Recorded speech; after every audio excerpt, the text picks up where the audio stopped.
सह्याद्रीच्या पायथ्याशी असलेल्या सोनवाडी नावाच्या गावात गोविंदरावांचं एक जुनं पण सुखी घर होतं.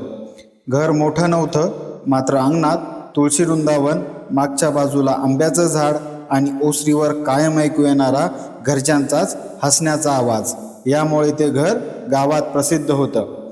गोविंदराव शेती करत होते. त्यांची पत्नी शांताबाई घर सांभाळत होती. मुलगा निखिल शहरात नोकरी करत होता आणि मुलगी गौरीचं लग्न होऊन ती जवळच्या शहरात राहत होती. गोविंदरावांचं एकच तत्व होतं, घर मोठं असण्यापेक्षा मनं मोठी असली पाहिजेत. पण निखिलला हे तत्व जुनाट वाटायचं. शहरात नोकरी करताना त्याने श्रीमंत लोकांचं जीवन जवळून पाहिलं होतं. महागड्या गाड्या, मोठमोठे बंगले, सोन्याचे दागिने आणि पैशांची उधळण पाहून त्याच्या मनात एकच विचार वाढत गेला, आपणही श्रीमंत व्हायला हवं. एके दिवशी निखिल सुट्टीला गावात आला. घरात आईने केलेला गरम भात, वरण आणि भाजी वाढली होती. जेवताना त्याने सहज विचारलं, बाबा, आपल्या शेताची किंमत किती असेल? गोविंदरावांनी चमचा खाली ठेवला. का रे, असंच विचारलं. शहरात जमीन किती महाग झाली आहे माहिती आहे का तुम्हाला? आपली जमीन विकली तर आपण मोठं घर घेऊ शकतो. गोविंदराव हसले. मोठं घर घेण्यासाठी जुनं घर आणि जमीन विकायची? मग मोठं घर कोणासाठी? निखिल काही बोलला नाही. त्या रात्री गावात गणपतराव नावाचा एक व्यापारी आला. तो जमिनी खरेदी विक्रीचा व्यवसाय करत होता. त्याने निखिलला गाठलं. तुझ्या शेताला चांगली किंमत मिळू शकते. आज विकलंस तर उद्या पश्चाताप होणार नाही. निखिलच्या मनात पैशांची गणितं सुरू झाली.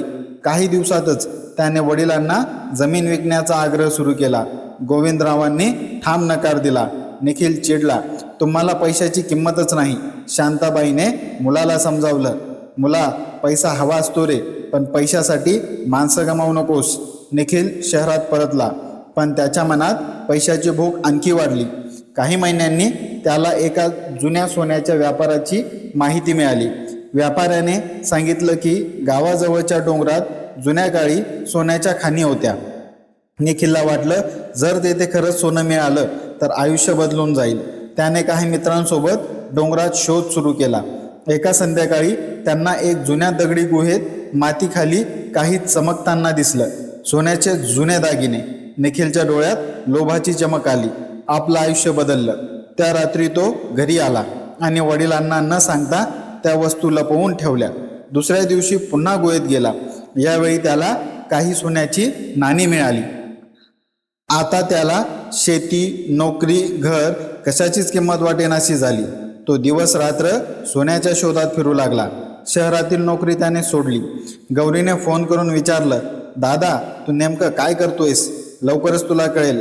आपण सगळे श्रीमंत होणार आहोत. पण सोन्याबरोबर त्याच्या स्वभावातही बदल होत गेला. घरातल्या वस्तू कुठे ठेवल्या आहेत, कोणाला किती पैसे दिले, कोणावर विश्वास ठेवायचा, या सगळ्यांबद्दल तो संशय झाला. आईने विचारलं तरी तो चिडायचा. एके दिवशी शांताबाईला जुन्या कपाटात सोन्याचं एक नाणं सापडलं. ती घाबरली. निखिल, हे कुठून आलं? तुम्हाला त्याचं काय? मुला, हे चांगलं नाही.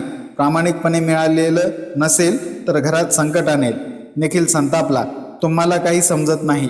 त्या दिवसापासून घरातला हसण्याचा आवाज बंद झाला. गोविंदराव शांत झाले. आई चिंतेत पडली आणि निखिलच्या डोळ्यासमोर फक्त सोन्याची चमक राहिली. एक रात्री गणपतराव त्याला भेटायला आले. तुला आणखी मोठा जागा माहीत आहे? तेथे सोन्याचा साठा असण्याची शक्यता आहे, पण त्यासाठी पैसा लागेल. निखिलने घराकडे पाहिलं.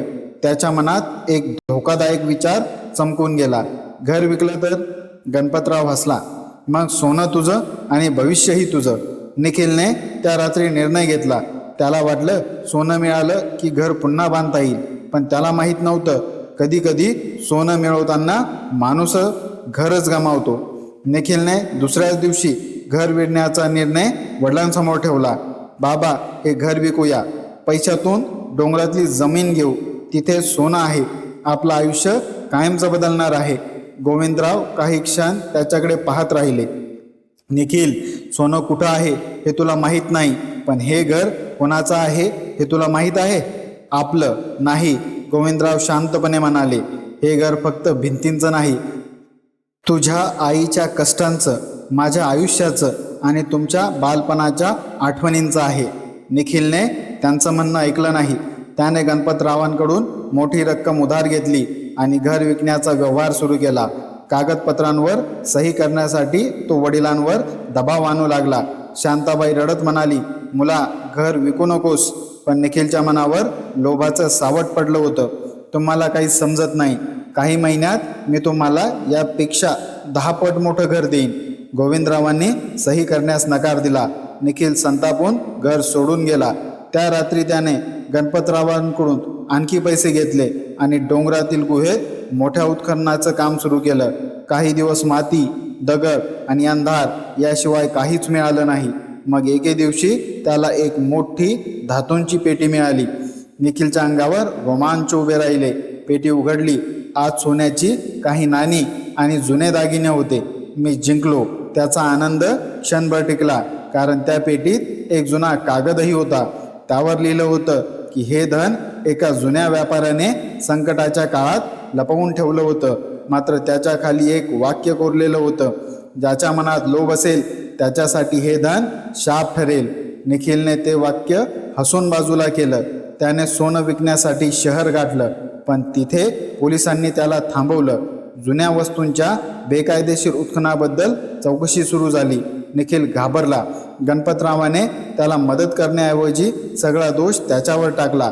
निखिलला तेव्हा कळलं, ज्याच्यावर विश्वास ठेवून त्याने घर गमावण्याची तयारी केली, तोच माणूस त्याला संकटात एकटं सोडून गेला. तो घरी परतला, पण घराच्या अंगणात त्याला शांतता जाणवली. आई आजारी पडली होती. गोविंदराव तिच्या जवळ बसले होते. निखिल त्यांच्या पायाशी बसला. बाबा. गोविंदरावांनी त्याच्याकडे पाहिलं. सोनं मिळालं? निखिलच्या डोळ्यात पाणी आलं. मिळालं, पण सगळं हरवलं. गोविंदराव काही बोलले नाहीत. निखिलने आईचा हात हातात घेतला. आई, मला माफ कर. शांताबाईने डोळे उघडले आणि हळूच म्हणाली, मुलगा चुकतो तेव्हा आई त्याला माफ करते, पण स्वतःला माफ करायला आधी स्वतःची चूक मान्य करावी लागते. निखिलने मान खाली घातली. त्याने दुसऱ्या दिवशी गणपतरावांकडून घेतलेले पैसे परत करण्याचा निर्णय घेतला. सोन्याचा लोभ सोडून पुन्हा नोकरी शोधण्यास सुरुवात केली. घर विकण्याचा व्यवहार रद्द करण्यासाठी त्याने कायदेशीर मार्ग स्वीकारला. काही महिने गेले.